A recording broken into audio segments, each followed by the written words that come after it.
I think most people today inside the church, pastors and just church members themselves, recognize that there is a lack of true spiritual holiness in the church.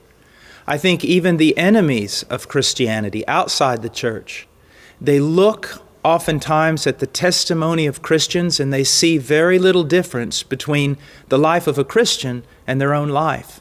Because of that, you often hear words such as hypocrite. And I think that even though we should be very, very careful not to be motivated or coerced by the world, we need to recognize something. There is some hypocrisy in the church, and oftentimes it has to deal with the idea of holiness. Now, what is holiness actually? Well, holiness involves two things. It involves coming out of those things that displease God, but not just stop doing the things that God disagrees with, but also to stop doing them in order to run to God, in order to have fellowship with Him. One of the things that's probably most important that the Bible reveals about God is that He's holy. Now, what does that mean? A lot of people think that the holiness of God means that He is without sin. Well, that's part of the idea, but that's not the primary idea.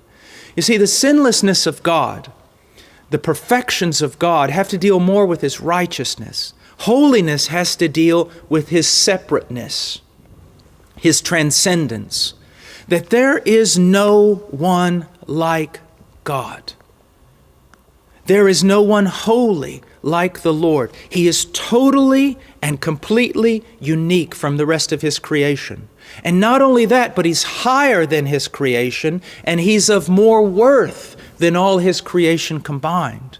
For a man to be holy is to recognize that God is transcendent, that God is deserving of all glory, of all honor, of all praise, of all service. To be holy is when a man recognizes the value of God and lives in light of that.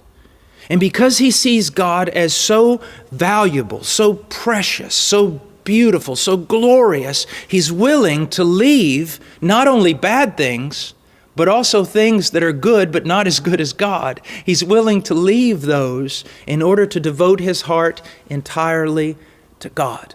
Now, the question is, how can we become more holy? Well, I think the answer is simple. We can become more holy by having a greater and greater understanding of the greatness of God. One of the reasons why the church is suffering today is because there's an ignorance of the knowledge of God. Let me ask you a question. When was the last time you heard a year-long preaching series on the attributes of God?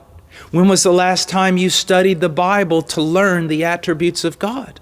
Most people in our churches today don't even know who God is, and therefore they cannot esteem His value, and they will not separate themselves to Him in service. Holiness means simply this, that you recognize how valuable God truly is, and you turn away from everything else, and you give your heart to Him in service, in devotion, in seeking out His will, and then seeking to do that will. A lot of people think holiness has to do with measuring how long your dress is, or how long the sleeves are on your shirt, or wearing some kind of covering on your head. And if people do that, I'm not against them for that. I appreciate any attempt they might make to be holy. But what you need to understand is this: holiness is more than just some legalistic set of rules. It is a heart that esteems God and is on fire for Him. Now, one other thing that I want to say about holiness is if your heart is truly devoted to God, you're going to want to do the will of God. And it is the will of God that you grow, the Bible says, in sanctification. If we truly have given our heart to God and we truly esteem Him above everything else, it's going to affect the rest of us. We have to admit that we live in a culture that's very sensual, very, very sensual. And we have to also admit that much of that sensuality has made its way into the church. Here's something that I would like you to see. That if you're holy on the inside, you're going to want to be holy on the outside. And if you've given your heart to God truly, then you're also going to give Him your mind, your eyes, your ears, your face, your hands, your feet, your body. You're going to seek to conform everything you are to the standard of His Word.